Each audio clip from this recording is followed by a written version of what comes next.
Good evening, नमस्कार।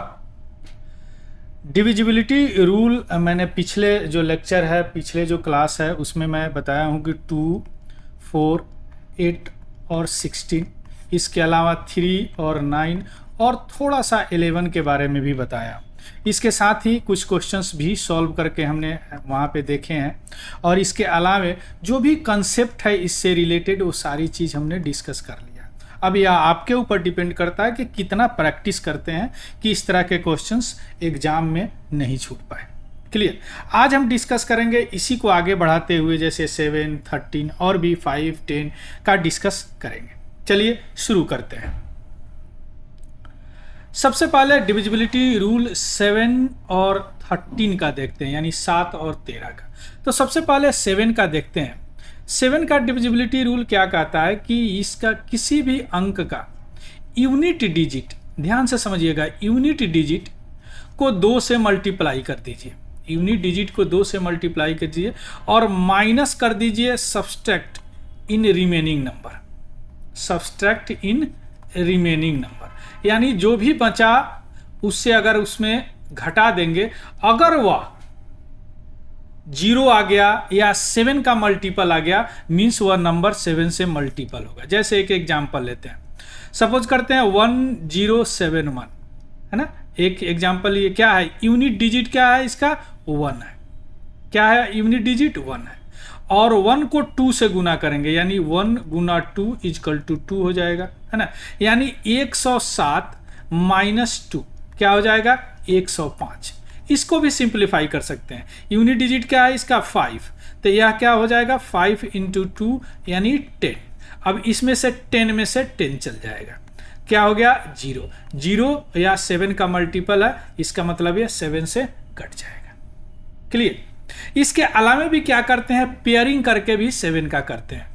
Pairing करके 7 का अगर आपको करना हो, इसके अलावा भी 7 का अगर डिविजिबिलिटी करना है तो पेयरिंग करके करते हैं। जैसे मान लीजिए कि A, B, C कोई नंबर है, P, Q, R, X, Y, Z इस तरह का, तो यह 3 का पेयर लास्ट साइड से बनाते हैं। 3 का पेयर लास्ट साइड से बनाते हैं और इस 2 पेयर को जोड़ करके फिर घटा देते हैं इस 2 पेयर के जोड़ में, है ना। ऐसा करने के बाद अगर वहीं 0 आ गया, अगर 7 के मल्टीपल आ गया तो क्या होगा, वह 7 से डिविजिबल होगा। इस पे एगो क्वेश्चंस करेंगे तब ज़्यादा क्लियर होगा। क्लियर। तो यह हो गया क्या, 7 का। अब जो 7 का यह जो रूल बताया है कि 3 को पेयर करना है, यह आपको 13 पे भी अप्लीकेबल है। अप्लीकेबल इन 13। अभी यानी 3 का पेयर करके घटा दे, जैसे या पेयर हो गया, इसको क्या करेंगे, x, y, z minus p, q, r plus, अब इधर अगर कोई पेयर आता, मान लीजिए कि इधर आता आपको y, z, x, तो कर देते y, z, x minus a, b, c। इस तरह करके बढ़ते जाते हैं। अगर वह 0 और 7 का मल्टीपल आ गया तो 7 से डिवाइड हो जाएगा। अगर वह 0 और 13 का मल्टीपल आ गया तो 13 से भी डिवाइड हो जाएगा, है ना। क्लियर। इसके अलावा ये तो हो गया। अब इसके अलावा 3 के पेयर करके छोटा नंबर में भी कर सकते हैं। जैसे एक एग्जांपल हम लेते हैं, इसी को लेते हैं 1071, इसी का लेते हैं। अब 3 का पेयर करना है तो क्या हो जाएगा, 3 का पेयर कैसे करेंगे आप, 3 का पेयर करना है तो कैसे करेंगे, यही होगा ना पेयर, 0, 7। अब 7, 0, 7 और माइनस क्या हो जाएगा, ये 1 हो जाएगा। 7 अभी क्या है, 7 से डिविजिबल है, इसका मतलब नंबर 7 से डिविजिबल है। आया समझ में। तो यह हो गया 7 का, ध्यान से समझिएगा। अब आते हैं 13 का। 13 के लिए क्या करते हैं, वही यूनिट डिजिट, ध्यान दीजिएगा, यूनिट डिजिट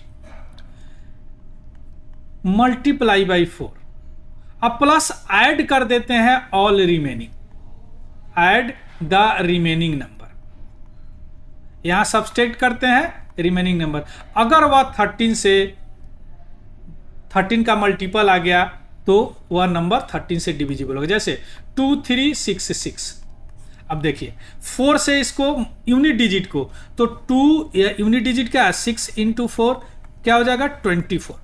अब बचा क्या नंबर, या 236 प्लस 24 कितना आ जाएगा, 260, या 13 दूना 26, यानी क्या हो जाएगा, या 13 से डिविजिबल है, मतलब यह नंबर डिविजिबल है। आ गया समझ में। अब दो चीज आपने सीखा। पहला सीखा कि 7 से यूनिट डिजिट को 2 से सब्सट्रैक्ट कर देते हैं, इसमें यूनिट डिजिट को 4 से ऐड कर देते हैं। अगर 13 से 0 आ गया, 13 से 13 का मल्टीपल आ गया या 7 का मल्टीपल आ गया तो सब कट जाएगा। दूसरा, या 3 का पेयर करके भी यह दोनों पे अप्लीकेबल हो जाएगा। और पेयर कहां से शुरू करेंगे, लास्ट से शुरू करेंगे। क्लियर, किससे शुरू करेंगे, लास्ट से शुरू करेंगे। चलिए अब देखते हैं। हाँ, यह सवाल पूछा है यूपीएससी 2021 में। देखिए कितना अच्छा सवाल है, 7 वाला डिविजिबल है। इस तरह आप प्रैक्टिस और भी कीजिएगा ना। The number 37981255P369 is divisible by 7। What is the value of digit P?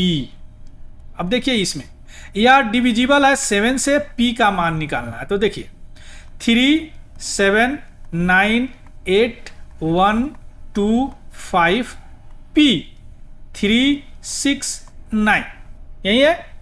अब 7 का आपने देखा, अब इसको अगर वही यूनिट डिजिट से करेंगे तो बहुत बड़ा नंबर है ना, तो यह 3 के पेयर वाला अप्लाई करेंगे इसमें। तो 3 का पेयर अगर यहाँ पे करेंगे तो देखिए पेयर करने से A3 हो गया, A3 हो गया, A3 हो गया और एक 2 हो गया, यही। यानी नंबर आपके पास क्या आया, 37, और क्या आया 981, और क्या आया 25P, और क्या आया 369। हमने क्या बताया, इसमें से घटाएंगे और प्लस जोड़ करते जाएंगे। तो इसका क्या होगा, 369 माइनस 25P प्लस 981 माइनस 37, यही होगा ना। ऐसे ही सीखें। इसका मतलब यह बराबर क्या हो जाएगा, अगर इसको जोड़ेंगे आप, अब इस नंबर को और इस नंबर को जोड़ देंगे आप, है ना, तो क्या आ जाएगा 9105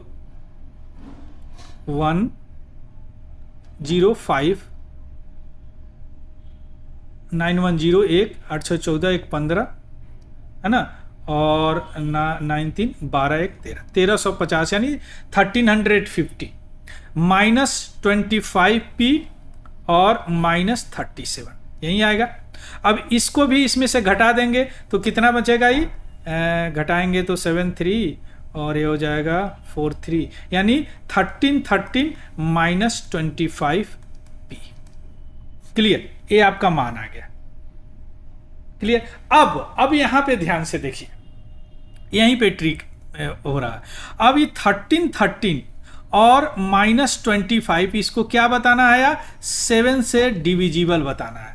यानी P का कौन सा मान रखे कि 7 से डिविजिबल होगा। क्लियर। अब देखिए यहां P का मान क्या क्या हो सकता है, P का डिजिट में ही नंबर होगा, P का क्या होगा, डिजिट में ही नंबर होगा, है ना। एक और तरीका है, अगर 1313 को आप 7 से डिविजिबल करते हैं तो आपको 1313 को 7 से डिविजिबल करते हैं, 7 1 जा 7 और 7 6 13 1 56 5 3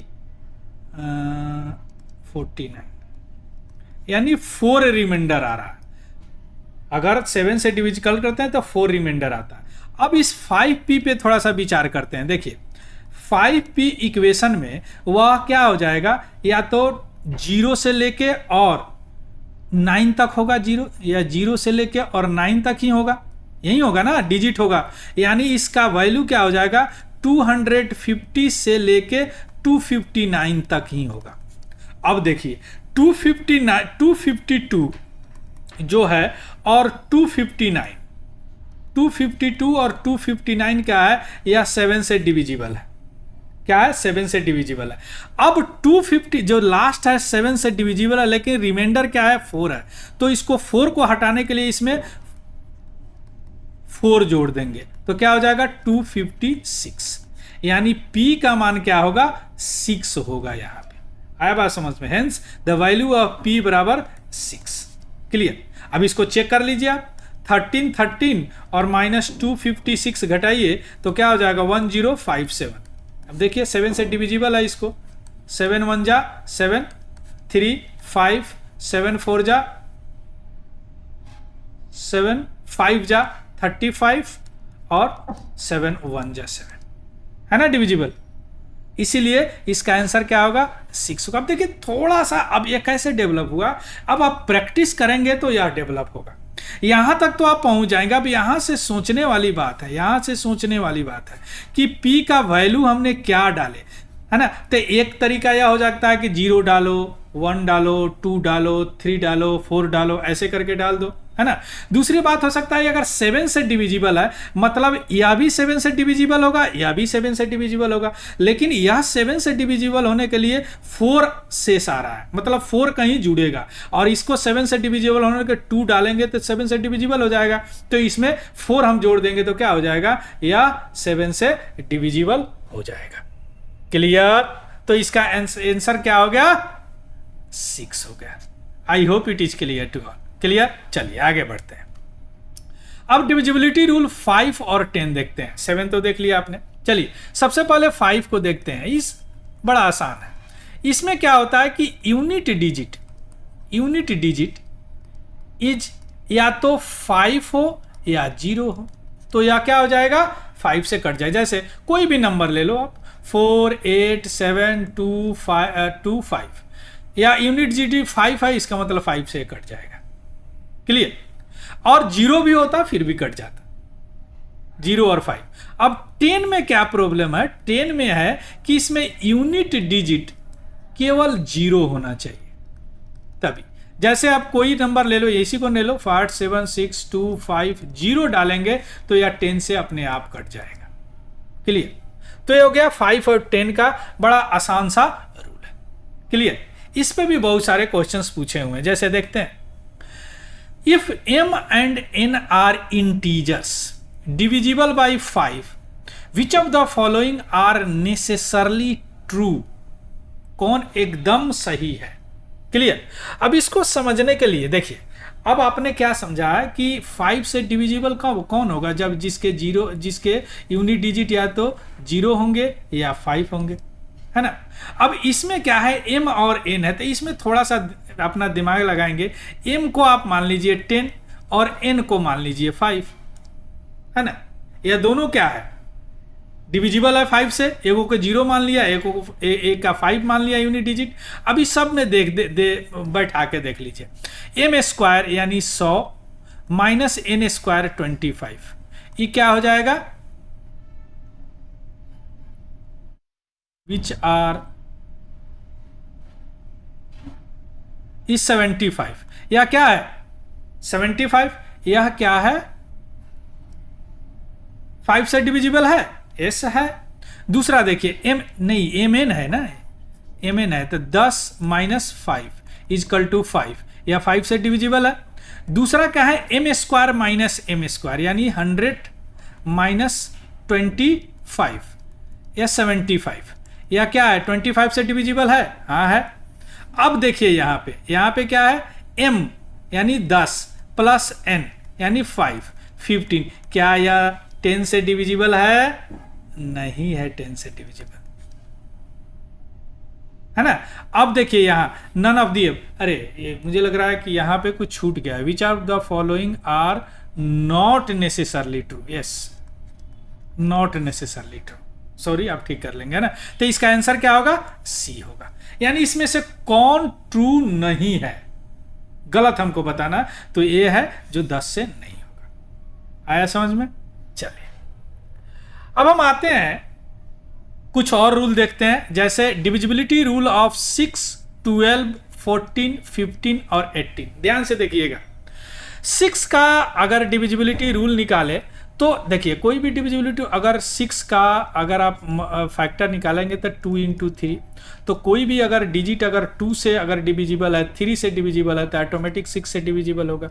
मीन्स 6 क्या होगा, डिविजिबल बाई, वह नंबर 6 से डिविजिबल होगा जो डिविजिबल बाई बोथ, किससे, 2 एंड 3 से। अगर कोई नंबर 2 से भी डिविजिबल है, 3 से भी डिविजिबल है, मतलब 6 से डिविजिबल होगा। जैसे देखिए 2 3 2 5 6, अभी देखिए लास्ट में 6 से डिविजिबल होगा, 3 से डिविजिबल के लिए 3 2 5 2 7 5 25 6 18, ये भी 3 से डिविजिबल है, मतलब यह नंबर 6 से डिविजिबल होगा। उसी तरह 12 का है, 12 वह नंबर डिविजिबल होगा जो 3 और 4 से डिविजिबल होगा, है ना। उसी तरह 14 है, 14 के लिए वह नंबर डिविजिबल होगा जो 2 से भी डिविजिबल हो और 7 से भी डिविजिबल हो। 15 के लिए जो 3 से भी डिविजिबल हो, 5 से भी डिविजिबल हो, और 18 के लिए जो 2 से भी डिविजिबल हो और 9 से भी डिविजिबल हो, वह नंबर 18 से भी डिविजिबल होगा। क्लियर, फैक्टर है ना। जो नंबर 3 और 4 से डिविजिबल है वह 12 से होगा, जो नंबर 2 और 7 से डिविजिबल है वह 14 से होगा, जो नंबर 5 और 3 से डिविजिबल है वह 15 से होगा, जो नंबर 9 और 2 से डिविजिबल है वह 18 से भी डिविजिबल होगा। चलिए एक सवाल करते हैं। देखिए यह क्वेश्चंस पूछे हुए यूपीएससी 2020 में, ध्यान से समझिए। स्टेटमेंट, पहले स्टेटमेंट पूछते थे फिर शुरू कर दिए स्टेटमेंट बेस्ड क्वेश्चंस। स्टेटमेंट 1 है all numbers are divisible by 2 and all numbers are divisible by 3, ये स्टेटमेंट है दोनों। कंक्लूजन आते हैं, निष्कर्ष क्या है, all number are divisible by 6 and all number are divisible by 4। अभी तो एक बार में देखते बन गया कि जो 2 और 3 से डिविजिबल है वह 6 से डिविजिबल ही होगा। इसका मतलब क्या होगा, आंसर 1 होगा। क्या होगा इसका आंसर, 1 होगा। इस तरह के क्वेश्चंस आप पकड़िए और उसको सॉल्व कीजिए। क्लियर, चलिए हाँ एक और देखते हैं यूपीएससी 2020 का।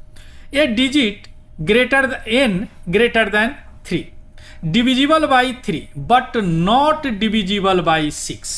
देखिए ध्यान से, divisible by 3 but not divisible by 6, which one of the following is divisible by 4, which one of the following is divisible by 4।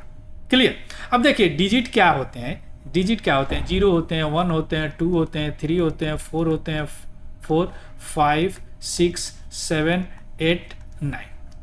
Clear. अब यह कह रहा है कि डिविजिबल बाई 3 ग्रेटर देन 3, तो और अब ग्रेटर देन 3 तो ये तो हट गया, डिविजिबल बाई 3, तो डिविजिबल बाई 3 क्या होगा, या तो 6 होगा या 9 होगा, यही होगा 3 से डिविजिबल। लेकिन यह कह रहा है कि विच बट नॉट डिविजिबल बाई 6, तो 6 तो हट गया यहां से, बचा क्या नंबर, केवल 9 बचा। क्या बचा, 9 बचा। अब इसमें चेक कर लेंगे, अब 2n है तो 2 इंटू 9 ये क्या हो गया 18, 3n है 3 इंटू 9 ये क्या हो गया 27, ये क्या है 2n यानी 18 प्लस 4 ये हो जाएगा 22, है ना। और 3 अब यहीं पे आंसर मिल गया। 4 से कौन है, 4 से विच of the following is divisible by 4, तो एयर डिविजिबल नहीं है 4 से, एयर डिविजिबल नहीं है 4 से, एयर डिविजिबल नहीं है 4 से। अब इसको देखते हैं, 3 यानी 3 इंटू 9 प्लस 1 बराबर 27 प्लस 1 इजकल टू 28। यस, या 4 से डिविजिबल है तो आपका आंसर क्या हो जाएगा, या डी हो जाएगा। क्या आंसर होगा, डी होगा। Clear. So this is all about this class. अब इसका पीडीएफ हमारा टेलीग्राम चैनल है तिवारी जनरल स्टडी, वहाँ पे मैं डाल दूंगा, वहाँ से देख लीजिएगा, उसको भी ज्वाइन कर लीजिएगा। और अगर इन्फॉर्मेटिव लगा हो, कुछ सीखे हैं इसे, तो प्लीज़ इसको लाइक शेयर और सब्सक्राइब जरूर कीजिएगा। और किसी तरह का कोई डाउट हो या कोई किसी तरह का कोई कमेंट हो तो कमेंट सेक्शन में ज़रूर बताइएगा। लेकिन प्रैक्टिस जरूर करते रहिएगा, कंसेप्ट के साथ प्रैक्टिस बहुत ज़रूरी है यूपीएससी निकालने के लिए। So thank you, have a good day and happy learning. Thank you very much.